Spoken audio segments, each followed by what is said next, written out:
ಮಕ್ಕಳೇ, ಇಂದು ನಾವು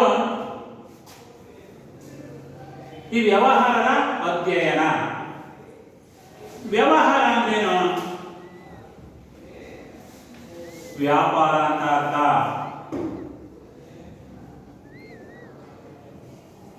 ಒಂದು ಊರಲ್ಲಿ ಒಬ್ಬ ಅಜ್ಜಿ ಇದ್ಲು. ಆ ಅಜ್ಜಿ ಪ್ರತಿದಿನವೂ ವ್ಯಾಪಾರ ಮಾಡ್ತಾ ಇದ್ದು. ತನಗೆ ಏನು ಬೆಳೀತಾ ಇದ್ದ ಆ ವಸ್ತುಗಳನ್ನ ಮಾರಾಟ ಮಾಡುವ ಪದ್ಧತಿಯನ್ನು ಹೊಂದಿದ್ದು. ಆಗ ಹಣದ ಬಳಕೆ ಇರಲಿಲ್ಲ. ವಸ್ತುಗಳನ್ನು ಕೊಡೋದು ತಗೊಳ್ಳೋದು ಇತ್ತು. ಆ ವಸ್ತುಗಳನ್ನು ಕೊಡೋದು, ಅದರ ಬದಲಿಗೆ ಇನ್ನೊಂದು ವಸ್ತುಗಳನ್ನ ಕೊಳ್ಳುವ ಪದ್ಧತಿ ಇತ್ತು. ಇದನ್ನ ವಸ್ತು ವಿನಿಮಯ ಪದ್ಧತಿ ಅಂತ ಕರೀತಾ ಇದ್ರು. ವಸ್ತು ವಿನಿಮಯ ಪದ್ಧತಿ. ಈ ಕಾಲಾನಂತರ ಮನುಷ್ಯನ ಜೀವನದ ಶೈಲಿ ಬದಲಾವಣೆಯಾದಂಗೆ ಮನುಷ್ಯ ನಾನಾ ರೀತಿಯ ವಸ್ತುಗಳನ್ನ ಕೊಳ್ಳುವುದಕ್ಕೆ, ಉತ್ಪಾದಿಸುವುದಕ್ಕೆ ಪ್ರಾರಂಭ ಮಾಡಿದ. ಆಗ ಒಂದು ವಸ್ತುವಿಗೆ ಎಷ್ಟು ದರವನ್ನು ನಿಗದಿ ಮಾಡಿರ್ತಾರೋ ಅಷ್ಟು ದರವನ್ನು ಕೊಟ್ಟು ವಸ್ತುಗಳನ್ನ ಕೊಳ್ಳುವುದನ್ನ ರೂಢಿಸ್ಕೊಂಡ, ಅದನ್ನ ಬೆಳೆಸ್ಕೊಂಡ. ಯಾವಾಗ ಹಣದ ಬಳಕೆ ಬಂದಾಗ, ಮೊದಲು ಅಜ್ಜಿ ಬೇಳೆ ಕೊಟ್ಟು ಗೋಧಿ ತಗೊಳ್ತಿತ್ತು. ಅದು ಬಹಳ ಗೊಂದಲಮಯ ಆಗ್ತಾ ಇತ್ತು.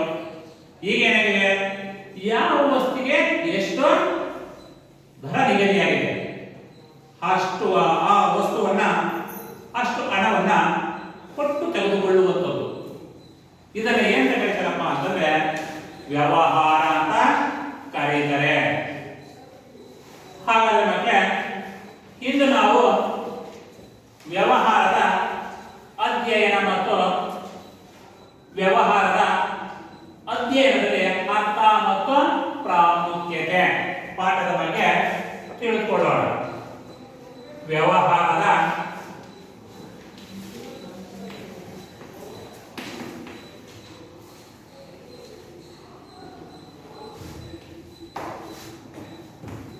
ಪ್ರಾಮುಖ್ಯತೆ.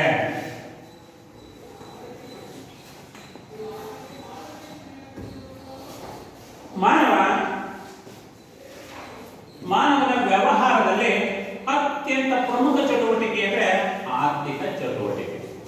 ಏನು, ಮನುಷ್ಯನ ಒಂದಲ್ಲ ಒಂದು ಕೆಲಸ ಮಾಡ್ತೀವೋ ಮಾಡಲ್ವಾ? ಯಾಕೋಸ್ಕರ ಮಾಡ್ತೇವೆ? ಹಣವನ್ನ ಸಂಪಾದಿಸುವುದಕ್ಕೋಸ್ಕರ. ನಿಜ ತಾನೇ? ಏನೇ ಇವತ್ತು ಕೆಲಸ ಮಾಡ್ಬೇಕಾದ್ರೆ ನೀವೇ ಶಾಲೆಗೆ ಏನು ಬಂದಿದ್ದೇವೆ? ಜ್ಞಾನವನ್ನ ಸಂಪಾದಿಸುವುದಕ್ಕೆ. ಹಾಗಾದ್ರೆ ರೈತರು ಏನ್ ಮಾಡ್ತಾ ಇದ್ದಾರೆ? ನಾನಾ ರೀತಿಯ ಕೆಲಸವನ್ನು ಮಾಡ್ತಾರೆ. ಯಾಕೆ? ಹಣವನ್ನ ಸಂಪಾದಿಸುವುದಕ್ಕೆ ಒಂದಲ್ಲ ಒಂದು ಕೆಲಸವನ್ನ ಮಾಡ್ತಾ ಇಲ್ವಾ? ಯಾಕಪ್ಪ ಅಂತಂದ್ರೆ ಹಣವನ್ನ ಸಂಪಾದಿಸುವುದರ ಜೊತೆಗೆ ಗ್ರಾಹಕರಿಗೆ ಸೇವೆಯನ್ನು ಒದಗಿಸಬೇಕಾಗ್ತದೆ.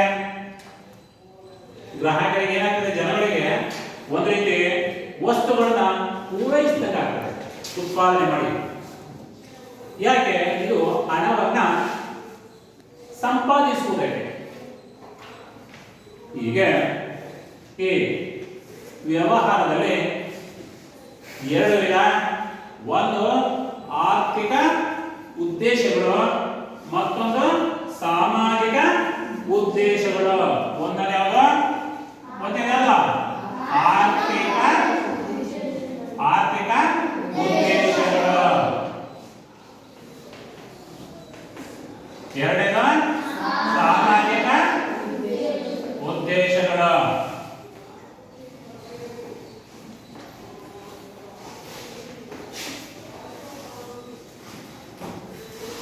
ಉದ್ದೇಶ ಏನು ಅಂದ್ರೆ ನಾವು ಸಾಮಾನ್ಯವಾಗಿ ನಾವು ಹೇಳಿದ್ರೆ ಒಂದಲ್ಲ ಒಂದು ರೀತಿಯಲ್ಲಿ ನಾವು ಹಣವನ್ನ ಸಂಪಾದಿಸುವುದ ಉದ್ದೇಶನೇ ಆಗಿರ್ತದೆ. ಏನೇ ಚಟುವಟಿಕೆ ಮಾಡಿದ್ರೆ ಹಣವನ್ನ ಸಂಪಾದಿಸುವ ಒಂದು ಚಟುವಟಿಕೆ ಆಗಿರ್ತದೆ.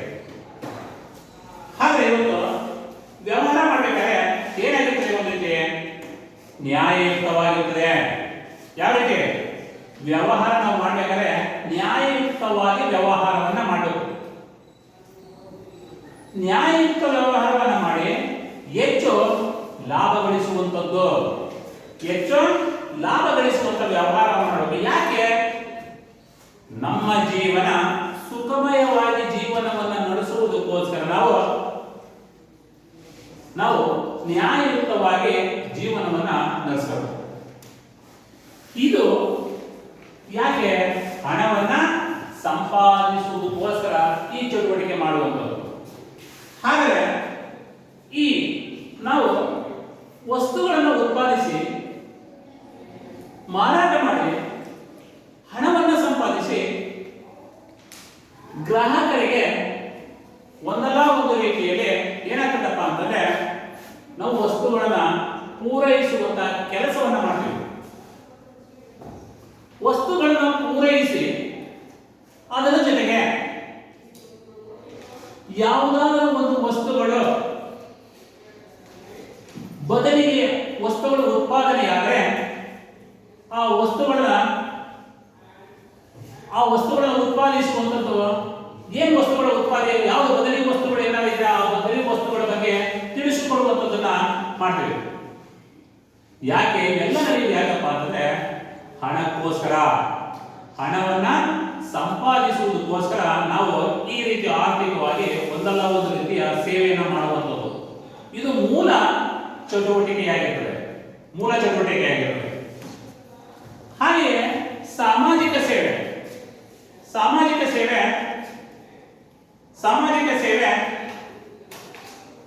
ಏನು ಸಾಮಾಜಿಕ ಉದ್ದೇಶ ಏನಾಗಿರ್ತದೆ? ನಾವು ಆರ್ಥಿಕವಾಗಿ ಹಣವನ್ನು ಸಂಪಾದಿಸುವುದು ಯಾವುದಪ್ಪ ಅಂದ್ರೆ ಸಮಾಜದ ಒಂದು ರೀತಿ ಏನು ದೇಶದ ಪ್ರಗತಿಗೆ ಸಹಕಾರಿಯಾಗಿದೆ. ಸಮಾಜ ಉದ್ಧಾರ ಆಗಿದೆ. ಹೇಗೆ? ನಾವು ಹಣವನ್ನು ಸಂಪಾದಿಸಿದ ಹಣವನ್ನು ನಾವು ಮಾಡ್ತೀವಿ, ನಮ್ಗೆ ಯಾವ ವಸ್ತುಗಳು ಬೇಕು ವಸ್ತುಗಳೆಲ್ಲ ಕೊಂಡ್ಕೊಳ್ವಾ? ಹಣ ಇದನ್ನ ವಸ್ತುಗಳನ್ನ ಕೊಂಡ್ಕೊಳ್ವಾ? ಕೊಂಡ್ಕೊಳ್ತೀವಿ. ಆದರೆ ನಾವು ಕೊಂಡ್ಕೊಂಡ ವಸ್ತು ಸರ್ಕಾರಕ್ಕೆ ತೆರಿಗೆ ಹೋಗುತ್ತಾ ಹೋಗಲ್ವಾ? ಸರ್ಕಾರಕ್ಕೆ ತೆರಿಗೆ ಹೋಗಲ್ವಾ? ತೆರಿಗೆ ಹೋಗುತ್ತೆ. ಸರ್ಕಾರ ತೆರಿಗೆಯನ್ನು ಸಂಗ್ರಹಿಸಿ ನಮ್ಮ ತಲಾವರಮಾನ ಹೆಚ್ಚಾದಂಗೆ ದೇಶದ ವಾರ್ಷಿಕ ವರಮಾನವೂ ಸಹ ಹೆಚ್ಚಾಗುತ್ತೆ. ವರಮಾನ ಹೆಚ್ಚಾದಂಗೆ ಸರ್ಕಾರ ಹಣ ಏನ್ ಮಾಡ್ತದೆ? ಶಾಲಾ ಕಾಲೇಜುಗಳಿಗೆ ವಿನಿಯೋಗಿಸ್ತದೆ, ಆಸ್ಪತ್ರೆಗಳನ್ನ ನಿರ್ಮಾಣ ಮಾಡ್ತದೆ, ಕ್ರೀಡಾಂಗಣವನ್ನ ಸ್ಥಾಪನೆ ಮಾಡ್ತದೆ, ರಸ್ತೆಗಳನ್ನ ನಿರ್ಮಾಣ ಮಾಡಿಕೊಡ್ತದೆ. ಸಾಮಾಜಿಕ ಸೇವೆಗೆ ಹಣವನ್ನೆಲ್ಲ ಏನ್ ಮಾಡ್ತದಪ್ಪ ಅಂತಂದ್ರೆ ಏನ್ ಮಾಡ್ತದೆ? ವೆಚ್ಚವನ್ನ ಬಳಸ್ತದೆ. ಸಾಮಾಜಿಕ ಉದ್ದೇಶಗಳಿಗೋಸ್ಕರ ಸರ್ಕಾರ ಹಣವನ್ನು ವ್ಯಯ ಮಾಡ್ತಾ ಹೋಗ್ತದೆ. ಯಾವುದರಿಂದ? ನಮ್ಮ ತೆರಿಗೆಯಿಂದ ಸಂಗ್ರಹಗೊಂಡಂತಹ ಹಣವನ್ನ ಸಮಾಜದ ನಾನಾ ಸೇವಾ ವಲಯಗಳಿಗೆ ವೆಚ್ಚವನ್ನ ಮಾಡುವಂಥದ್ದು. ಇದು ಸಾಮಾಜಿಕ ಉದ್ದೇಶ. ಅದರಲ್ಲಿ ಇದನ್ನು ಏನ್ ಕರೀತಾರೆ? ವ್ಯವಹಾರ. ಈ ವ್ಯವಹಾರದಲ್ಲಿ ಮೂರು ವಿಧ ಅಂದ್ರೆ ವ್ಯಾಪಾರದಲ್ಲಿ ಮೂರು ವಿಧ. ಒಂದು ಯಾವುದು? ರಫ್ತು. ಎರಡನೇದು ಆಮದು. ಮೂರನೇದು ರಫ್ತು. ರಫ್ತು ಅಂದ್ರೆ ಏನು? ರಫ್ತು ಅಂತ ಯಾವ್ದು ಕರೀತಾರೆ? ಯಾವುದನ್ನ? ನಮ್ಮ ಜನಸಂಖ್ಯೆಗೆ ಅನುಗುಣವಾಗಿ ನಮ್ಮ ದೇಶದಲ್ಲಿ ಯಾವ ಸಂಪನ್ಮೂಲಗಳು ಮಿತವಾಗಿ ಸಿಗ್ತಾ ಇದೆಯೋ ಅದನ್ನ, ಇಲ್ಲವೇ ಹೇರಳವಾಗಿ ಸಿಗ್ತಾ ಇದೆಯೋ ಮಿತವಾಗಿ ಏರಳವಾಗಿ. ಯಾಕಪ್ಪ ಅಂದ್ರೆ ಎಲ್ಲಾ ದೇಶಗಳಲ್ಲಿ ಎಲ್ಲಾ ಸಂಪನ್ಮೂಲಗಳು ಸಿಗಲ್ಲ. ಒಂದು ದೇಶದಲ್ಲಿ ಏರಳವಾಗಿ ಸಿಗುತ್ತೆ, ಒಂದು ದೇಶದಲ್ಲಿ ಮಿತವಾಗಿ ಸಿಗುತ್ತೆ. ಹಾಗಾಗಿ ನಮ್ಮ ದೇಶದಲ್ಲಿ ಏರಳವಾಗಿ ಸಿಗುವಂತ ಸಂಪನ್ಮೂಲವನ್ನ ಬೇರೊಂದು ರಾಷ್ಟ್ರಕ್ಕೆ ಮಾರಾಟ ಮಾಡುವುದನ್ನ ಏನಂತ ಕರೀತಾರೆ? ರಫ್ತು. ಉದಾಹರಣೆ, ಭಾರತದಿಂದ ಸಾಂಬಾರ ಪದಾರ್ಥಗಳನ್ನ ಯುರೋಪ್ ದೇಶಗಳಿಗೆ ಏನ್ ಮಾಡ್ತಾ ಇದ್ದೀವಿ ನಾವು? ರಫ್ತು ಮಾಡ್ತಾ ಇವೆ. ಈಗಲೂ ಅಷ್ಟೇ ಖನಿಜ ಶಕ್ತಿ ಸಂಪನ್ಮೂಲವನ್ನ ಕಬ್ಬಿಣ, ಕಲ್ಲಿದ್ದಲು, ಬಾಕ್ಸೈಟ್, ಕಬ್ಬಣ ಇವನ್ನ ನಾವು ಈಗಲೇ ಬೇರೊಂದು ರಾಷ್ಟ್ರಕ್ಕೆ ನಾವು ರಫ್ತು ಮಾಡ್ತಾ ಇದ್ದೀವಿ. ನಮ್ಮ ಆಂತರಿಕವಾಗಿ ನಮಗೆ ಎಷ್ಟು ಸಾಧ್ಯವಾದಷ್ಟು ಆಂತರಿಕ ಬಳಕೆಗಾಗಿ ಇಟ್ಕೊಂಡು ನಾವು ಬೇರೊಂದು ರಾಷ್ಟ್ರಕ್ಕೆ ಮಾರಾಟ ಮಾಡೋದನ್ನ ಏನಂತ ಕರಿತೀವಿ? ಇದನ್ನ ರಫ್ತು ಅಂತ ಕರಿತೀವಿ. ಹಾಗೆಯೇ ಆಮದು ಅಂದ್ರೇನು? ಭಾರತ ದೇಶದಲ್ಲಿ ಜನಸಂಖ್ಯೆ ಏರಳವಾಗಿ ವೇಗವಾಗಿ ಬೆಳೀತಾ ಇದೆ. ಆ ಜನಸಂಖ್ಯೆಗೆ ಅನುಗುಣವಾಗಿ ಭಾರತದಲ್ಲಿ ಸಂಪನ್ಮೂಲಗಳು ವಿರಳವಾಗಿ ಸಿಗ್ತಾ ಇದೆ. ಆ ಜನಸಂಖ್ಯೆಗೆ ಅನುಗುಣವಾಗಿ ಸಂಪನ್ಮೂಲಗಳು ಸಿಗದೇ ಇರುವುದರಿಂದ ನಾವು ಬೇರೊಂದು ರಾಷ್ಟ್ರವನ್ನ ಆಶ್ರಯಿಸಿಕೊಳ್ಬೇಕಾಗಿದೆ. ಆ ಬೇರೊಂದು ರಾಷ್ಟ್ರದಿಂದ ನಾವು ವಸ್ತುಗಳನ್ನ ನಾವು ಆಮದು ಮಾಡ್ಕೊಳ್ತಾ ಇದ್ದೀವಿ, ತರಿಸ್ಕೊಳ್ತಾ ಇದ್ದೀವಿ. ಉದಾಹರಣೆ, ರಷ್ಯಾ, ಇರಾಕ್, ಇರಾನ್ ಆ ರಾಷ್ಟ್ರದಿಂದ ತೈಲವನ್ನ ಇಂದಿಗೂ ಸಹ ನಾವು ಆಮದು ಮಾಡ್ಕೊಳ್ತಾ ಇದ್ದೀವಿ. ತಾಮ್ರ ಬೇರೊಂದು ರಾಷ್ಟ್ರದಿಂದ ತರಿಸ್ಕೊಳ್ತಾ ಇದ್ದೀವಿ. ಯಂತ್ರೋಪಕರಣಗಳ ಬಿಡಿ ಭಾಗಗಳು ಯುರೋಪ್ ದೇಶದಿಂದ ತರಿಸ್ಕೊಳ್ತಾ ಇದ್ದೀವಿ. ಇದನ್ನ ಏನಂತ ಕರೀತಾರೆ? ಆಮದು. ನೆಕ್ಸ್ಟ್ ಇನ್ನೊಂದು ಯಾವುದು? ಪುನರಫ್ತು. ಪುನರಫ್ತು ಅಂದ್ರೆ ಏನು? ಒಂದು ರಾಷ್ಟ್ರದಿಂದ ಕೊಂಡಂತ ವಸ್ತುಗಳನ್ನ ಬೇರೊಂದು ರಾಷ್ಟ್ರಕ್ಕೆ ಮಾರಾಟ ಮಾಡುವುದನ್ನ ಏನಂತ ಕರೀತಾರೆ? ಪುನರಫ್ತು. ಅಂದ್ರೆ ನಮ್ಮ ದೇಶದ ವಸ್ತುಗಳನ್ನ ಕೊಂಡ್ಕೊಳ್ತದೆ, ಕೊಂಡ್ಕೊಂಡೆ ಸಂಗ್ರಹಿಸಿಕೊಂಡು ಹೆಚ್ಚಿನ ಬೆಲೆಗೆ ಬೇರೊಂದು ರಾಷ್ಟ್ರಕ್ಕೆ ಮಾರಾಟ ಮಾಡುವುದನ್ನ ಏನಂತ ಕರೀತಾರಪ್ಪ ಅಂತಂದ್ರೆ ಪುನರಫ್ತು. ಆ ರಾಷ್ಟ್ರಕ್ಕೆ ಯಾವ್ದಪ್ಪ ರಾಷ್ಟ್ರ ಆಧಾರ ಮಾಡ್ತಾ ಇದೆಯಪ್ಪ ಅಂತಂದ್ರೆ, ಉದಾಹರಣೆ ಸಿಂಗಾಪುರ್. ಯಾವ್ದ? ಸಿಂಗಾಪುರ್. ಈ ರಾಷ್ಟ್ರ ಒಂದು ರಾಷ್ಟ್ರದಿಂದ ವಸ್ತುಗಳನ್ನು ತರಿಸ್ಕೊಳ್ತದೆ, ತರಿಸ್ಕೊಂಡು ಬೇರೊಂದು ರಾಷ್ಟ್ರಕ್ಕೆ ಹೆಚ್ಚಿನ ಬೆಲೆಯಲ್ಲಿ ಮಾರಾಟ ಮಾಡುವಂಥದ್ದನ್ನ ರೂಢಿಸಿಕೊಂಡಿದೆ ಎಂದಿವೆ.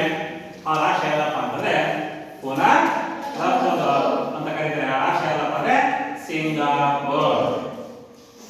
ಹೀಗೆ ಇದರಲ್ಲಿ ಈ ವ್ಯಾಪಾರದಲ್ಲಿ ಒಂದು ಆಂತರಿಕ ವ್ಯಾಪಾರ ಮತ್ತು ದೇಶೀಯ ವ್ಯಾಪಾರ ಅಂದ್ರೆ, ಇನ್ನೊಂದು ವಿದೇಶಿ ವ್ಯಾಪಾರ ಅಥವಾ ಅಂತಾರಾಷ್ಟ್ರೀಯ ವ್ಯಾಪಾರ ಅಂತ ಕರೀತಾರೆ. ಒಂದು ಆಂತರಿಕ ವ್ಯಾಪಾರ ಮತ್ತು ಆಂತರಿಕ ವ್ಯಾಪಾರ, ಆಂತರಿಕ ವ್ಯಾಪಾರ ಮತ್ತು ದೇಶೀಯ ವ್ಯಾಪಾರ. ಏನಂತ ಕರೀತಾರೆ? ವಿದೇಶಿ ವ್ಯಾಪಾರ.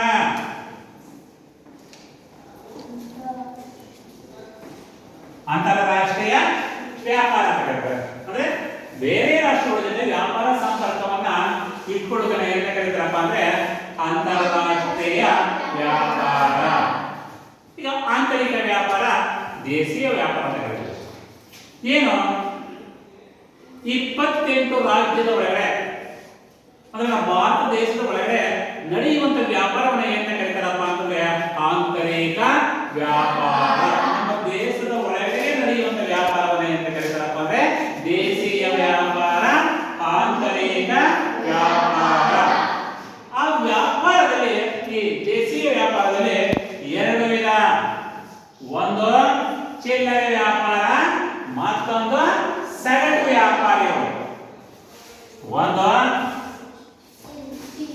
ಚಿಲ್ಲರೆ ವ್ಯಾಪಾರಿಗಳು,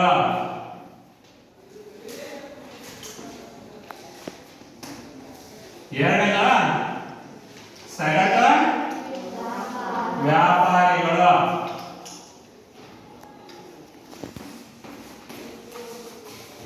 ಚಿಲ್ಲರೆ ವ್ಯಾಪಾರಿಗಳು ಅಂತ ಯಾಕೆ ಕರೀತಾರೆ?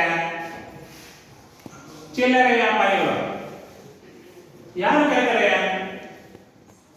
ಸಾಮಾನ್ಯವಾಗಿ ಗ್ರಾಹಕರಿಗೆ ಸೇವೆಯನ್ನ ಸಲ್ಲಿಸಲು ಯಾರಪ್ಪ ಅಂತಂದ್ರೆ ಚಿಲ್ಲರೆ ವ್ಯಾಪಾರಿಗಳು. ಒಂದು ನಿಗದಿತವಾದ ಒಂದು ಸ್ಥಳದಲ್ಲಿ ವ್ಯಾಪಾರ ಮಾಡುವಂತವ್ರನ್ನ ಏನಂತ ಕರೀತಾರಪ್ಪ ಅಂದ್ರೆ ಚಿಲ್ಲರೆ ವ್ಯಾಪಾರಿಗಳು. ಇವ್ರು ಹೆಂಗೆ ದೊಡ್ಡ ದೊಡ್ಡ ದೊಡ್ಡ ಸಗಟು ವ್ಯಾಪಾರಿಗಳು. ಸಗಟು ವ್ಯಾಪಾರಿಗಳು ಯಾರು? ರಿಯಾಯಿತಿ ದರದಲ್ಲಿ ವ್ಯಾಪಾರ ಮಾಡುವವರನ್ನ ಏನಂತ ಕರೀತಾರೆ? ಸಗಟು ವ್ಯಾಪಾರಿಗಳು. ಹೋಲ್ಸೇಲ್ ಅಂಗಡಿ ಅಂತ ಕರೀತಾರೆ. ಅವರು ರಿಯಾಯಿತಿ ದರದಲ್ಲಿ ವ್ಯಾಪಾರ ಮಾಡುವವರನ್ನ ಏನಂತ ಕರೀತಾರಪ್ಪ ಅಂದ್ರೆ ಸಗಟು ವ್ಯಾಪಾರಿಗಳು. ಆ ಸಗಟು ವ್ಯಾಪಾರಿಗಳ ಹತ್ರ ಹೋಗ್ತಾರೆ, ತಮಗೆ ಯಾವ್ಯಾವ ವಸ್ತುಗಳು ಬೇಕೋ ಆ ವಸ್ತುಗಳನ್ನ ಕೊಂಡ್ಕೊಂಡು ಅವರು ಎಲ್ಲಿ ಒಂದು ನಿಗದಿತವಾದ ಒಂದು ಸ್ಥಳದಲ್ಲಿ ವ್ಯಾಪಾರ ಮಾಡ್ತಾ ಇರ್ತಾರಲ್ಲ ಅಲ್ಲಿ ಚಿಲ್ಲರೆ ಅಂಗಡಿಗಳಲ್ಲಿ ಗ್ರಾಹಕರಿಗೆ ಸೇವೆಯನ್ನ ಒದಗಿಸುವಂತ ಕೆಲಸವನ್ನ ಮಾಡ್ತಾರೆ. ಈಗ ಉದಾಹರಣೆ, ಮೂರು ಹಳ್ಳಿಗಳಲ್ಲಿ ಅಂಗಡಿಗಳನ್ನ, ಡಬ್ಬದ ಅಂಗಡಿಗಳನ್ನ ನಿರ್ಮಿಸಿಕೊಂಡಿದ್ದಾರೆ. ಆ ಅಂಗಡಿಯಲ್ಲಿ ನಾನಾ ತರದ ವಸ್ತುಗಳನ್ನೆಲ್ಲ ಮಾರಾಟ ಮಾಡ್ತಾರೆ. ಅಕ್ಕಿ, ಬೇಳೆ, ಎಣ್ಣೆ, ಆಹಾರದ ವಸ್ತುಗಳಲ್ಲಿ ಸೋಪು, ಪ್ರತಿಯೊಂದು ವಸ್ತುಗಳನ್ನ ಮಾರಾಟ ಮಾಡ್ತಾರೆ. ಅವರೆಲ್ಲ ಯಾರ ಹತ್ರ ತಂದಿರ್ತಾರೆ? ದೊಡ್ಡ ದೊಡ್ಡ ರಿಯಾಯಿತಿ ದರದಲ್ಲಿ ಸಿಗುವಂತ ಸಗಟು ವ್ಯಾಪಾರಿಗಳಿಂದ ಕೊಂಡ್ಕೊಂಡು ಬಂದು ಒಂದು ಸ್ವಲ್ಪ ಹೆಚ್ಚಿನ ಬೆಲೆಯಲ್ಲಿ ಮಾರಾಟ ಮಾಡುವುದು ಚಿಲ್ಲರೆ ವ್ಯಾಪಾರಿಗಳು. ಅಂದ್ರೆ ಜನರ ಅವಶ್ಯಕತೆಗಳಿಗೆ ಅನುಗುಣವಾಗಿ ಅವರು ನಾನಾ ವಸ್ತುಗಳನ್ನ ಮಾರಾಟ ಮಾಡುವಂಥದ್ದನ್ನ ರೂಢಿಸ್ಕೊಂಡಿದ್ದಾರೆ. ನಾವೀಗ ಹೋಲ್ಸೇಲ್ ಅಂಗಡಿಗೆ ಹೋದ್ರೆ ಎಲ್ಲಾ ವಸ್ತುಗಳು ಸಿಗಲ್ಲ. ನೀವೆಲ್ಲರೂ ಅಂಗಡಿಗೆ ಹೋದ್ರೆ ಯಾವ್ದು ಪರ್ಟಿಕ್ಯುಲರ್ 2-3 ವಸ್ತು ಇಟ್ಟಿರ್ತಾರೆ, ಆ ವಸ್ತು ತಗೊಳ್ತೀವಿ. ನಿಮ್ಗೆ ನಾನಾ ತರ ವಸ್ತುಗಳು ಬೇಕು. ಅಲ್ಲಿ ನೀವು ಬೇರೆ ಅಂಗಡಿಗೆ ಬೇಕಾಗಿದೆ. ಆದ್ರೆ ನಿಮ್ಮೂರಲ್ಲಿ ಚಿಲ್ಲರೆ ಅಂಗಡಿಗಳು ಅಂತಂದ್ರೆ ಅಕ್ಕಿನ ತಗೋಬಹುದು, ಬೇಳೆನ ತಗೋಬಹುದು, ಎಣ್ಣೆನ ತಗೋಬಹುದು, ಬೆಲ್ಲನ ತಗೋಬಹುದು, ತುಪ್ಪನ ತಗೋಬಹುದು, ತಿಂಡಿನ ತಗೋಬಹುದು, ಉತ್ಪತ್ತಿನ ತಗೋಬಹುದು, ಎಲ್ಲ ಸಿಗ್ತವೆ. ನಿಜ ತಾನೆ? ಅವ್ರು ಏನ್ ಮಾಡಿದ್ರೆ ಎಲ್ಲೆಲ್ಲಿ ರಿಯಾಯಿತಿ ದರದಲ್ಲಿ ಸಗಟು ವ್ಯಾಪಾರಿಗಳಿರ್ತೋ ಆ ಸಗಟು ವ್ಯಾಪಾರಿಗಳಿಂದ ವಸ್ತುಗಳನ್ನ ಅವರು ಕೊಂಡ್ಕೊಂಡು ಬಂದು ಅವರು ನಮಗೆ ಏನ್ ಮಾಡ್ತಾರಪ್ಪ ಅಂತಂದ್ರೆ ಮಾರಾಟವನ್ನ ಮಾಡ್ತಾರೆ. ಹಾಗಾದ್ರೆ ಸಗಟು ವ್ಯಾಪಾರಿಗಳಲ್ಲಿ ಏನಾದ್ರೂ ನಷ್ಟ ಉಂಟಾದ್ರೆ ಚಿಲ್ಲರೆ ವ್ಯಾಪಾರಿಗಳಲ್ಲಿ ನಷ್ಟ ಉಂಟಾದ್ರೆ ಆ ವೆಚ್ಚವನ್ನು ಅವರೇ ಬರ್ಸ್ಕೊಳ್ತಾರೆ. ಆಮೇಲೆ ನೆಕ್ಸ್ಟ್ ಇನ್ನೊಂದು ಏನಪ್ಪಾ ಅಂತಂದ್ರೆ ಏನೇ ಒಂದು ವಸ್ತುಗಳು ಬದಲಾವಣೆ ಆದ್ರೆ ಆ ವಸ್ತುಗಳನ್ನ ಏನ್ ಮಾಡ್ತಾರಪ್ಪ ಅಂತಂದ್ರೆ ಗ್ರಾಹಕರಿಗೆ ತಿಳಿಸ್ಕೊಡ್ತಾರೆ.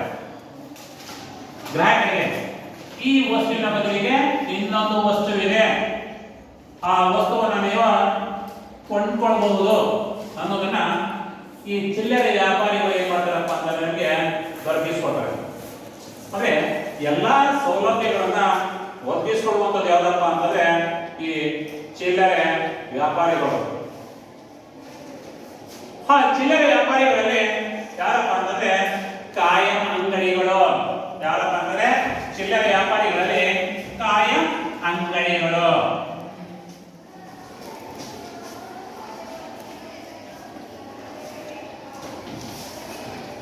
ಕಾಯಂ ಅಂಗಡಿ ಯಾವ ಕರೀತಾರೆ?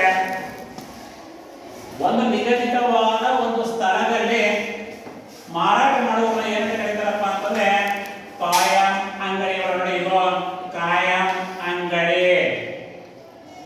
ಇದನ್ನ ಏನಂತಾರೆ? ಕಾಯಂ ಅಂಗಡಿ. ಇವರು ಒಂದೇ ಸ್ಥಳದಲ್ಲಿ ಒಂದು ಅಂಗಡಿಯನ್ನು ಓಪನ್ ಮಾಡ್ಕೊಂಡು ಇವರು ಮಾರಾಟ ಮಾಡುವಂಥದ್ದನ್ನ ಕಾಯಂ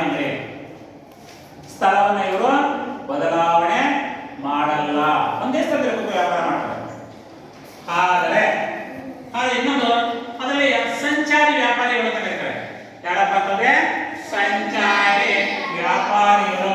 ಸಂಚಾರಿ ವ್ಯಾಪಾರಿಗಳು ಅಂದ್ರೆ ಯಾರು? ಸಂಚಾರಿ ವ್ಯಾಪಾರಿಗಳು ಯಾರು ಕರೀತಾರೆ? ಸಂಚಾರಿ ವ್ಯಾಪಾರಿಗಳು ಯಾರು ಕರೀತಾರೆ? ತಳ್ಳು ಗಾಡಿಗೆ ವ್ಯಾಪಾರ ಮಾಡುವವರನ್ನ. ಯಾರನ್ನ?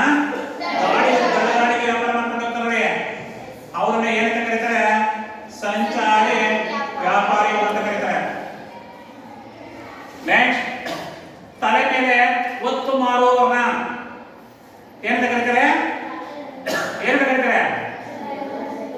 ತಲೆ ಮೇಲೆ ಒತ್ತು ಮಾರುವವರನ್ನ ಏನಂತ ಕರೀತಾರೆ? ಅವರು ಒಂದು ಕಡೆ ನೆಲೆ ನಿಂತು ಇವರು ವ್ಯಾಪಾರ ಮಾಡಲ್ಲ. ತಳ್ಳು ಗಾಡಿಗೆ ಒಂದು ಏರಿಯಾದಿಂದ ಇನ್ನೊಂದು ಏರಿಯಾಗೆ ವ್ಯಾಪಾರ ಮಾಡ್ಕೊಂಡು ಹೋಗ್ತಾ ಇರ್ತಾರೆ. ನೆಕ್ಸ್ಟ್, ಮತ್ತೊಂದೇನು? ತಲೆ ಮೇಲೆ ಒತ್ಕೊಂಡು ಒಂದು ಕಡೆಯಿಂದ ಇನ್ನೊಂದು ಕಡೆಗೆ ವ್ಯಾಪಾರ ಮಾಡ್ಕೊಂಡು ಹೋಗ್ತಾ ಇರ್ತಾರೆ. ನೋಡಿ ಇವರು ನೋಡಿ ತಳ್ಳು ಗಾಡಿಯಲ್ಲಿ ವ್ಯಾಪಾರ ಮಾಡುವಂಥದ್ದು. ಈಗ ನಿಮ್ಮೂರ ಕಡೆ ತರಕಾರಿ ಮಾರಾಟ ಮಾಡ್ಕೊಂಡು ಹೋಗ್ತಾರೆ, ಸೊಪ್ಪು ಮಾರಾಟ ಮಾಡ್ತಾರೆ, ಹಣ್ಣು ಮಾರಾಟ ಮಾಡ್ತಾರೆ, ಮಾಡಲ್ವಾ? ಐಸ್ ಕ್ರೀಮ್ ಮಾರಾಟ ಮಾಡ್ಕೊಂಡು ಹೋಗ್ತಾರೆ, ಮಾರಾಟ ಮಾಡಲ್ವಾ? ಇದು ತಳ್ಳು ಗಾಡಿಯಲ್ಲಿ ತೆಂಗಿನಕಾಯಿ, ಬಾಳೆಹಣ್ಣು, ಹೂವ ಎಲ್ಲನೇ ಮಾರಾಟ ಮಾಡುವವರನ್ನ ಇದೇನಂತ ಕರೀತಾರಪ್ಪ ಅಂತಂದ್ರೆ ತಳ್ಳು ಗಾಡಿಯಲ್ಲಿ ಮಾರಾಟ ಮಾಡೋದ್ರಲ್ಲಿ ನೋಡಿ ಬೆಂಡೆಕಾಯಿ, ಹೀರೆಕಾಯಿ ಇವೆಲ್ಲ ನೋಡಿ, ಎಲ್ಲ ಕ್ಯಾರೆಟ್ ಎಲ್ಲ ಹೇಗಿದೆ, ಇವು ತಳ್ಳು ಗಾಡಿಯಲ್ಲಿ ವ್ಯಾಪಾರ ಮಾಡುವಂಥದ್ದು. ನೆಕ್ಸ್ಟ್, ಅದೇ ರೀತಿ ತಲೆ ಮೇಲೆ ಹೊತ್ಕೊಂಡು ಮಾರಾಟ ಮಾಡ್ತಾರೆ ನೋಡಿ. ಕೆಲವರು ಸೊಪ್ಪು ತಲೆ ಮೇಲೆ ಹೊತ್ತು ಮಾರಾಟ ಮಾಡ್ತಾ ಇರ್ತಾರೆ, ತಲೆ ಮೇಲೆ ಹೊತ್ತು ಮಾರಾಟ ಮಾಡ್ತಾರೆ. ಕೆಲವು ಹೂವು ಮಾರಾಟ ಮಾಡ್ತಾ ಇರ್ತಾರೆ, ಕೆಲವರು ತರಕಾರಿನೂ ಮಾರಾಟ ಮಾಡ್ತಾ ಇರ್ತಾರೆ. ಮಾರಾಟ ಮಾಡಲ್ವಾ? ಹಾಗಾದ್ರೆ ಇವರು ಒಂದು ಕಡೆ ಮೇಲೆ ನಿಂತು ವ್ಯಾಪಾರ ಮಾಡುವವರಲ್ಲ. ಇವರು ಏನ್ ಮಾಡ್ತಾ ಇರ್ತಾರಪ್ಪ ಅಂದ್ರೆ ಬೀದಿ ಬೀದಿಗೆ, ಊರಲ್ಲಿ ಸುತ್ತಕಡೆ ವ್ಯಾಪಾರ ಮಾಡುವವರನ್ನ ಇವ್ರನ್ನ ಎಂತ ಕರೀತಾರಪ್ಪ ಅಂತಂದ್ರೆ ತಲೆ ಮೇಲೆ ಹೊತ್ತು ವ್ಯಾಪಾರ ಮಾಡುವವರು. ಹಾಗೆ ತಳ್ಳು ಗಾಡಿಗಳು ಅಷ್ಟೇ, ಊರವರು ಬೀದಿ ಬೀದಿಲೆಲ್ಲ ವ್ಯಾಪಾರ ಮಾಡ್ಕೊಂಡು ಅವರು ಹೋಗ್ತಾ ಇರ್ತಾರೆ. ಹಾಗೆ ರಸ್ತೆ ಬದಿ ವ್ಯಾಪಾರ ಮಾಡ್ತಾರೆ. ರಸ್ತೆ ಬದಿ ಎಲ್ಲಪ್ಪ ಅಂದ್ರೆ ರಸ್ತೆ ಬದಿ ವ್ಯಾಪಾರ ಮಾಡೋರು ಯಾರು? ಯಾರು? Very good. ರಸ್ತೆ ಬದಿ ವ್ಯಾಪಾರ ಮಾಡೋರು ಯಾರಪ್ಪ ಅಂತಂದ್ರೆ ಸಂತೆಯಲ್ಲಿ ಉಳಿದುಕೊಂಡು ಸಂತೆಯಲ್ಲಿ ವ್ಯಾಪಾರ ಮಾಡುವವನ್ನ ಏನ್ ಕರೀತಾರೆ? ರಸ್ತೆ ಬದಿ ವ್ಯಾಪಾರಿಗಳು ಅಂತ ಕರೀತಾರೆ. ಈಗ ಉದಾಹರಣೆ, ನಿಮ್ಮೂರಲ್ಲಿ ಹಳ್ಳಿಗಳಲ್ಲಿ ತಯಾರಾದಂತ ವಸ್ತುಗಳನ್ನ ನಿಮ್ಮೂರಲ್ಲಿ ಸಂತೆಗಳಲ್ಲಿ, ಜಾತ್ರೆಗಳಲ್ಲಿ ಮಾರಾಟ ಮಾಡ್ಕೋಬೇಕು. ಹಾಗಾದ್ರೆ ನಿಮ್ಮೂರು ಜನರ ಅಕ್ಕಪಕ್ಕದ ಊರಿನ ಜನರು ಆ ಸಂತೆಗಳಿಗೆ ಬಂದು, ಜಾತ್ರೆಗಳಿಗೆ ಬಂದು ಅದೇ ವಸ್ತುವನ್ನ ತಗೊಂಡೋಗಿ ಕೊಂಡ್ಕೊಳ್ತಾರೆ, ತಗೊಂಡೋಗ್ತಾರೆ. ರಸ್ತೆ ಬದಿಯಲ್ಲಿ ಕೂತ್ಕೊಂಡು ಮಾರಾಟ ಮಾಡುವುದು ಎಲ್ಲಿಯಪ್ಪ ಅಂದ್ರೆ ಸಂತೆಗಳಲ್ಲಿ. ಕೆಲವು ಹಳ್ಳಿಗಳಲ್ಲಿ ಸಂತೆಗಳಿರ್ತದೆ, ರಸ್ತೆ ಬದಿಯಲ್ಲಿ ಕೂತು ವ್ಯಾಪಾರ ಮಾಡ್ತಾ ಇರ್ತಾರೆ. ಉದಾಹರಣೆ, ಭಾನುವಾರ ದಿನ ಬೆಂಗಳೂರಲ್ಲಿ BVK ಚೋರ್ ಬಜಾರಿಗೆ, BVK ಚೋರ್ ಬಜಾರ್ ಅಂತ ಕರೀತಾರೆ ಅದನ್ನ. ಅಲ್ಲಿ ಎಲ್ಲಾ ರಸ್ತೆ ಬದಿಯಲ್ಲಿ ಕೂತು ವ್ಯಾಪಾರ ಮಾಡ್ತಾ ಇರ್ತಾರೆ.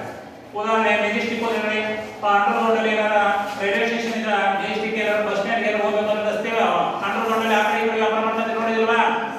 ಇದು ಆದ್ರೆ ಹಳ್ಳಿಗಳಲ್ಲಿ ಸಂತೆಗಳಲ್ಲಿ ಗ್ರಾಹಕರು ಕೆಲವು ಮೇಕೆಗಳನ್ನ ಮಾರಾಟ ಮಾಡಬಹುದು, ಕೆಲವು ಆಹಾರ ವಸ್ತುಗಳನ್ನೇ ಮಾರಾಟ ಮಾಡಬಹುದು, ಕೆಲವು ಸೊಪ್ಪು, ಹಣ್ಣು, ತರಕಾರಿ, ಎತ್ತು, ಎಮ್ಮೆ ಇವನ್ನೆಲ್ಲ ಮಾರಾಟ ಮಾಡ್ತಾರೆ ಸಂತೆಗಳಲ್ಲಿ. ಇದು ಎಂತ ಕರೀತಾರಪ್ಪ ಅಂತಂದ್ರೆ ಏನ, ಇವು ರಸ್ತೆ ಬದಿಯ ವ್ಯಾಪಾರಿಗಳು ಅಂತ ಕರೀತಾರೆ. ಹಾಗೆ ಇದರಲ್ಲಿ ಸಗಟು ವ್ಯಾಪಾರಿಗಳು, ಇವೆಲ್ಲ ಯಾವ್ದು ಗೊತ್ತಪ್ಪ ಅಂದ್ರೆ ಇವೆಲ್ಲ ನಡೆಯುವಂಥದ್ದು ಯಾವುದು? ಆಂತರಿಕ ವ್ಯಾಪಾರ, ದೇಶೀಯ ವ್ಯಾಪಾರದಲ್ಲಿ ನೆಕ್ಸ್ಟ್ ಯಾವ್ದಪ್ಪ ಅಂತಂದ್ರೆ ಅಲ್ಲಿ ಆಚೆ ಅದರಲ್ಲಿ ಸಗಟು ವ್ಯಾಪಾರಿಗಳು. ಚಿಲ್ಲರೆ ವ್ಯಾಪಾರಿಗಳಾದ್ರೆ ಸಗಟು ವ್ಯಾಪಾರಿಗಳು. ಸಗಟು ವ್ಯಾಪಾರಿಗಳು ಅಂತ ಯಾವ್ದು ಕರೀತಾರೆ? ಸಗಟು ವ್ಯಾಪಾರಿಗಳ ಉದ್ದೇಶ ಏನು? ಸಗಟು ವ್ಯಾಪಾರಿಗಳು ಕಾಯಂ ವ್ಯಾಪಾರಿಗಳು ಅಂತ ಕರೀತಾರೆ. ಸಗಟು ವ್ಯಾಪಾರಿಗಳ ಕಾಯಂ ಏನದು ಅಂದ್ರೆ ಚಿಲ್ಲರೆ ವ್ಯಾಪಾರಿಗಳಿಗೆ ನಾನಾ ರೀತಿಯಲ್ಲಿ ವ್ಯಾಪಾರಿಗಳು ನಾನಾ ರೀತಿಯಲ್ಲಿ ವಸ್ತುಗಳನ್ನು ರಿಯಾಯಿತಿ ದರದಲ್ಲಿ ಮಾರಾಟ ಮಾಡುವವರೇ ಸಗಟು ವ್ಯಾಪಾರಿಗಳು. ಚಿಲ್ಲರೆ ಅಂಗಡಿಯರೆಲ್ಲ ಹೋಗ್ತಾರೆ, ಹೋಲ್ಸೇಲ್ ಅಂಗಡಿಗೆ ಹೋಗ್ತಾರೆ, ತಮ್ಗೆ ಎಷ್ಟು ಅವಶ್ಯಕತೆಯೋ ಅಷ್ಟು ವಸ್ತುಗಳನ್ನ ಮಾರಾಟ ಮಾಡ್ತಾರೆ. ಆದ್ರೆ ಸಗಟು ವ್ಯಾಪಾರಿಗಳು ಹೆಚ್ಚು ಲಾಭವನ್ನ ಇಟ್ಕೊಳ್ಳಲ್ಲ. ಸಗಟು ವ್ಯಾಪಾರಿಗಳಲ್ಲಿ ಎಲ್ಲಾ ವಸ್ತುಗಳು ಸಿಗಲ್ಲ. ಸಗಟು ವ್ಯಾಪಾರಿಗಳು ಏನ್ ಮಾಡಿತಾರಪ್ಪ ಅಂತಂದ್ರೆ ನಷ್ಟವನ್ನ ಅವರೇ ಹೊಂದ್ಕೊಳ್ತಾರೆ, ಬರ್ಸ್ಕೊಳ್ತಾರೆ. ಆದಾಯ ಬಂದು ಅವರೇ, ನಷ್ಟ ಬಂದ್ರೆ ಅವರೇ ಹೊರಿಸ್ಕೊಳ್ಳುವಂಥದ್ದು. ನೆಕ್ಸ್ಟ್ ಏನಾದ್ರೆ ವಸ್ತುಗಳು, ನೀವು ಯಾವುದೋ ಒಂದು ವಸ್ತುನ ಕೊಂಡ್ಕೊಳಕ್ ಹೋಗ್ತೀರಿ, ಆ ವಸ್ತುಗಳ ಬದಲಿಗೆ ಇನ್ನೊಂದು ವಸ್ತು ಅದೇ ರೀತಿ ಇದ್ರೆ ಆ ವಸ್ತುವನ್ನು ನಮಗೆ ಏನ್ ಮಾಡ್ತಾರೆ, ತಿಳಿಯಪಡಿಸ್ತಾರೆ ಸಗಟು ವ್ಯಾಪಾರಿಗಳು. ಹಾಗೆ ಹೆಚ್ಚು ಅವರು ಲಾಭವನ್ನ ಇಟ್ಕೊಳ್ಳಲ್ಲ. ಚಿಲ್ಲರೆ ವ್ಯಾಪಾರಿಗಳು ಹೆಚ್ಚು ಲಾಭವನ್ನ ಇಟ್ಟಿರ್ತಾರೆ. ಸಗಟು ಹೋಲ್ಸೇಲ್ ಅಂಗಡಿ ಏನ್ ಮಾಡ್ತಾರೆ, ಹೆಚ್ಚು ಲಾಭವನ್ನ ಇಟ್ಕೊಳ್ಳೋದೇ ಇಲ್ಲ. ದೊಡ್ಡ ನಾನಾ ರೀತಿಯ ವಸ್ತು, ತುಂಬಾ ಹೆಚ್ಚಿಗೆ ವಸ್ತುಗಳು ತಂತಾರೆ, ಮಾರಾಟ ಮಾಡ್ತಾ ಇರ್ತಾರೆ. ಆದ್ರೆ ಚಿಲ್ಲರೆ ವ್ಯಾಪಾರಿಗಳಲ್ಲ ಅಂತಂದ್ರೆ ಒಂದ್ ತಿಂಗಳಿನಷ್ಟು ಇಟ್ಕೊಂಡಿರ್ತಾರೆ. ಆ ಒಂದ್ ತಿಂಗಳ ನಂತರ ಸ್ವಲ್ಪ ಸ್ವಲ್ಪ ಸ್ವಲ್ಪ ಮಾರಾಟ ಮಾಡಿ ಮಾಡಿ ಖಾಲಿ ಮಾಡ್ತಾರೆ. ಆದ್ರೆ ಸಗಟು ವ್ಯಾಪಾರಿಗಳಲ್ಲ, ಬೆಳೆ ಒಂದು ಅಷ್ಟೊಂದು ತಗೊಬಂದ್ರೆ ಬೇಗ ಮಾರಾಟ ಆಗ್ತಾರೆ. ಇದಕ್ಕೆ ಹೆಚ್ಚು ಲಾಭವನ್ನು ಗಳಿಸ್ತಾ ಇರ್ತಾರೆ. ಯಾರಪ್ಪ ಅಂದ್ರೆ ಸಗಟು ವ್ಯಾಪಾರಿಗಳು. ಹಾಗೆ ಇಷ್ಟೆಲ್ಲ ಇವತ್ತು ವ್ಯಾಪಾರ ನಡೀತಾರೆ. ಇವತ್ತು ಚಿಲ್ಲರೆ ವ್ಯಾಪಾರ, ಸಗಟು ವ್ಯಾಪಾರ, ರಫ್ತು, ಆಮದು, ಪುನಃ ರಫ್ತು. ಹಾಗಾದ್ರೆ ಭಾರತ ದೇಶಕ್ಕೆ ವಿದೇಶಿ ವ್ಯಾಪಾರದ ಅವಶ್ಯಕತೆ ಇದೆಯಾ ಇಲ್ವಾ? ಭಾರತ ದೇಶಕ್ಕೆ ವಿದೇಶಿ ವ್ಯಾಪಾರದ ಅವಶ್ಯಕತೆ ಬೇಕಾ ಬೇಡವಾ? ಬೇಕಾ ಬೇಡವಾ? ಯಾಕೆ ಬೇಕು? ಭಾರತ ದೇಶಕ್ಕೆ ಬೇರೊಂದು ರಾಷ್ಟ್ರಗಳ ವ್ಯಾಪಾರ ಬೇಕಾ ಬೇಡ? ಬೇಕು. ಯಾಕೆ ಬೇಕು?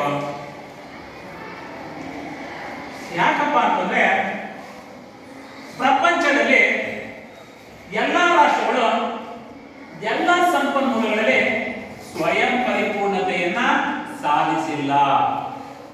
ಒಂದು ದೇಶ, ಭಾರತ ರಾಷ್ಟ್ರ ಅಂದ್ರೆ ಎಲ್ಲಾ ಸಂಪನ್ಮೂಲಗಳು ಭಾರತದಲ್ಲಿ ಸಿಗಲ್ಲ.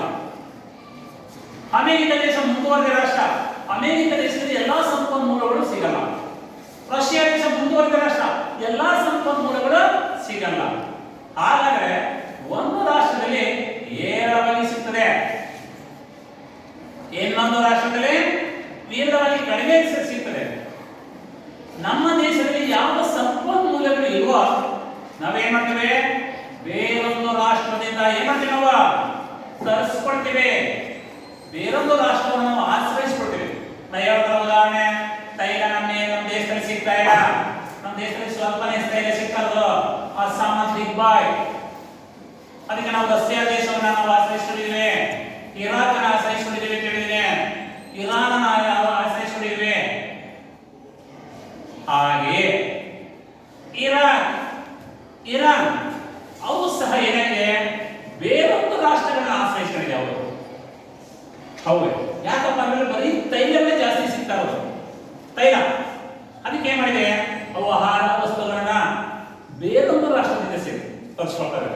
ಹಾಗಾದ್ರೆ ನೋಡ್ಕೊಂಡಿದ್ದೀವ, ಎಲ್ಲಾ ರಾಷ್ಟ್ರಗಳಿಗೆ ವಿದೇಶಿ ವ್ಯಾಪಾರದ ಅವಶ್ಯಕತೆ 100% ಇದೆ. ಯಾವ ರಾಷ್ಟ್ರಗಳು ಸಂಪನ್ಮೂಲಗಳಲ್ಲಿ ಸ್ವಯಂ ಪರಿಪೂರ್ಣತೆ ಯಾವ ರಾಷ್ಟ್ರಗಳು ಸಾಧಿಸಿಲ್ಲ. ಒಂದು ರಾಷ್ಟ್ರಗಳಿಗೆ ಇನ್ನೊಂದು ರಾಷ್ಟ್ರದ ಅವಶ್ಯಕತೆ 100% ಇದೆ. ಭಾರತಕ್ಕೂ ಇದೆ. ಅಮೆರಿಕನ ಮುಂದುವರಿದ ರಾಷ್ಟ್ರ ಅಂತಲ್ಲ, ಅಮೆರಿಕನ ತೈಲವನ್ನು ತರಿಸ್ಕೊಳ್ತಾ ಇದೆ ಬೇರೊಂದು ರಾಷ್ಟ್ರದಿಂದ. ಅಂದ್ರೆ ಎಲ್ಲಾ ರಾಷ್ಟ್ರಗಳಿಗೆ ಒಂದು ರಾಷ್ಟ್ರದ ಇನ್ನೊಂದು ರಾಷ್ಟ್ರದ ಅವಶ್ಯಕತೆ ಇದ್ದೇ ಇದೆ. ವಿದೇಶಿ ವ್ಯಾಪಾರದ ಅವಶ್ಯಕತೆ ಎಲ್ಲಾ ರಾಷ್ಟ್ರಗಳಿಗೂ ಇದೆ. ಯಾಕಪ್ಪ ಅಂದ್ರೆ ಒಂದು ದೇಶದಲ್ಲಿ 2 ವರ್ಷ ಇರ್ತದೆ ಸಂಪನ್ಮೂಲ. ಒಂದು ರಾಷ್ಟ್ರದಲ್ಲಿ ಉದಾಹರಣೆಗೆ ಸಿಂಗಾಪುರ ಹೇಳಿದ್ರೆ ಅದು ವಸ್ತುಗಳನ್ನು ಉತ್ಪಾದನೆ ಮಾಡಲ್ಲ, ವಸ್ತುಗಳನ್ನು ಉತ್ಪಾದನೆ ಮಾಡಲ್ಲ. ಅದು ಬೇರೊಂದು ರಾಷ್ಟ್ರದಲ್ಲಿ ತರಿಸ್ಕೊಳ್ತಾರೆ, ಇನ್ನೊಂದು ರಾಷ್ಟ್ರ ಮಾರಾಟ ಮಾಡ್ತಾರೆ. ಇದನ್ನ ಏನಂತ ಕರೀತಾರಪ್ಪ ಅಂತಂದ್ರೆ ಅದನ್ನ ಪುನರ್ವಸ್ತು ಅಂತ ಕರೆಯುವಂಥದ್ದು. ಹಾಗೆ ಇವತ್ತು ಈ ಎಲ್ಲ ರಾಷ್ಟ್ರಗಳು ಇವತ್ತು ಪ್ರಪಂಚದ ವಿಶ್ವದ ಎಲ್ಲಾ ರಾಷ್ಟ್ರಗಳು ಏನಿದೆಯಲ್ಲ ಆ ಎಲ್ಲಾ ರಾಷ್ಟ್ರಗಳು ಇವತ್ತು ಏನಾಗಿದೆ ಅಂತಂದ್ರೆ ಒಂದಕ್ಕೊಂದು ರಾಷ್ಟ್ರಗಳ ವ್ಯಾಪಾರದ ಅವಶ್ಯಕತೆ ಇದ್ದೇ ಇದೆ. ಹಾಗೆ ಭಾರತ ದೇಶಕ್ಕೂ ವಿದೇಶಿ ವ್ಯಾಪಾರದ ಅವಶ್ಯಕತೆ ಬಹಳ ಇದೆ. ಎಲ್ಲಾ ರಾಷ್ಟ್ರಗಳು ಸಂಪನ್ಮೂಲಗಳಲ್ಲಿ ಸ್ವಯಂ ಪರಿಪೂರ್ಣತೆಯನ್ನ ಸಾಧಿಸದೇ ಇರುವುದರಿಂದ ಹಾಗಾಗಿ ಇವತ್ತು ಈ ರಾಷ್ಟ್ರಗಳು ಇವತ್ತು ಸ್ವಯಂ ಸಂಪನ್ಮೂಲಗಳು ಇವತ್ತು ಸಾಧಿಸ್ತಾ ಇಲ್ಲ. ಹಾಗಾದ್ರೆ ಈ ಭಾರತ ದೇಶವು ಸಹ ಒಂದು ಆರ್ಥಿಕವಾಗಿ ಹೆಚ್ಚು ಅಭಿವೃದ್ಧಿಯನ್ನು ಸಾಧಿಸಬೇಕು ಅಂತಂದ್ರೆ ಕೈಗಾರಿಕೆಗಳು ಬಹಳ ಅತ್ಯವಶ್ಯಕತೆ ಇದೆ. ಕೈಗಾರಿಕೆಗಳು ಯಾಕೆ ನಾವು ಕಚ್ಚಾ ವಸ್ತುವನ್ನ ಸಿದ್ಧ ವಸ್ತುವನ್ನಾಗಿ ಮಾಡುವಂತದ್ದೇ ಕೈಗಾರಿಕೆಗಳು. ಇವತ್ತು ಬೇರೊಂದು ರಾಷ್ಟ್ರದಿಂದ ವಸ್ತುವನ್ನು ತರಿಸ್ಕೊಳ್ತೇವೆ, ಈಗ ಕಚ್ಚಾ ತೈಲವನ್ನು ತರಿಸ್ಕೊಳ್ತೇವೆ, ಭಾರತ ದೇಶದಲ್ಲಿ ಅದನ್ನು ಸಂಸ್ಕರಿಸ್ತೇವೆ, ಸಂಸ್ಕರಿಸಿ ಅದನ್ನ ಸಿದ್ಧ ವಸ್ತುವನ್ನಾಗಿ ಮಾಡಿ ಬೇರೊಂದು ರಾಷ್ಟ್ರಕ್ಕೆ ಅಂದ್ರೆ ನಮಗೆ ಆಂತರಿಕವಾಗಿ ಬಳಕೆ ಮಾಡಿಕೊಳ್ಳುವಂಥದ್ದು. ಹೀಗೆ ಈ ಒಂದು ದೇಶದ ಸಮಸ್ಯೆಯನ್ನ ಬಗೆಹರಿಸುವಂಥದ್ದೇ ಈ ಸಂಪನ್ಮೂಲಗಳು, ಕೈಗಾರಿಕೆಗಳು, ಸಾರಿಗೆ ಸಂಪರ್ಕ, ಬ್ಯಾಂಕುಗಳು, ಮಾರುಕಟ್ಟೆಗಳು, ವಿಮಾ ಕಂಪನಿಗಳು ಇವೆಲ್ಲ ಒಂದೊಂದು ದೇಶವನ್ನ ಇವತ್ತು ಏನಾಗಿದೆ ಇವತ್ತು ಆರ್ಥಿಕವಾಗಿ ಹೆಚ್ಚು ಅಭಿವೃದ್ಧಿಯನ್ನ ಸಾಧಿಸುವಂಥದ್ದು. ಹಾಗಾದ್ರೆ ಮತ್ತೆ ಇಲ್ಲಿವರೆಗೆ ಈ ಪಾಠವನ್ನು ಕೇಳಿದ್ರೆ ಇದರಲ್ಲಿ ಒಂದೆರಡು ಮೂರು ಪ್ರಶ್ನೆಗಳನ್ನ ಉತ್ತರ ಕೇಳ್ತೀನಿ. ಕ್ವಶನ್ ಆ ಉತ್ತರಕ್ಕೆ ನೀವು ಆ ಕ್ವಶನ್ಗಳಿಗೆ ನೀವು ಉತ್ತರವನ್ನು ನೀವೇನ್ ಮಾಡಬೇಕು, ನೀವು ಹೇಳ್ಬೇಕು. ಮೊದಲ ಶಾಲೆ ವ್ಯಾಪಾರದಲ್ಲಿ ಎಷ್ಟು ವಿಧ? ವ್ಯಾಪಾರದಲ್ಲಿ ಎಷ್ಟು ವಿಧ? 3 ವಿಧ.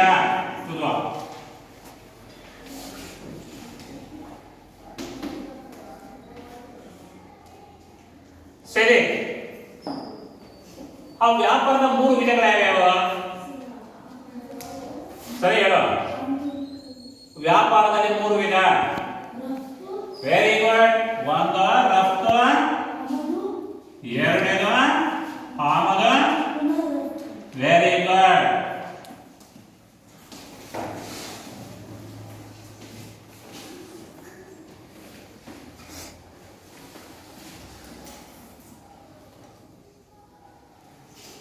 ಮಮತಾ, ಪುನಃ ರಫ್ತು ಅಂದ್ರೇನು?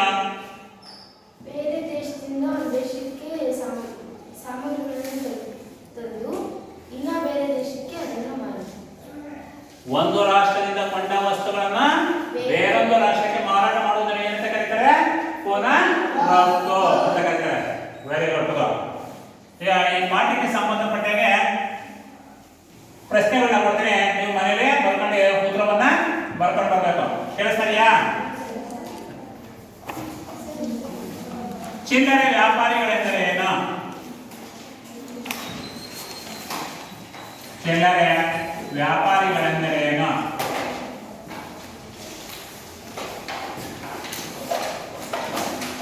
ಸಗಟು ವ್ಯಾಪಾರಿಗಳೆಂದರೆ ಏನು?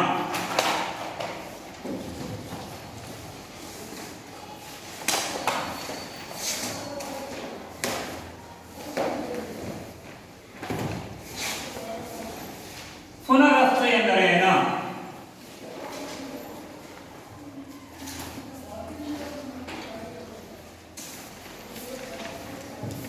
ಒಂದನೇ ಕ್ವಶನ್ ಚಿಲ್ಲರೆ ವ್ಯಾಪಾರಿಗಳು, ಎರಡನೇ ಕ್ವಶನ್ ಸಗಟು ವ್ಯಾಪಾರಿ.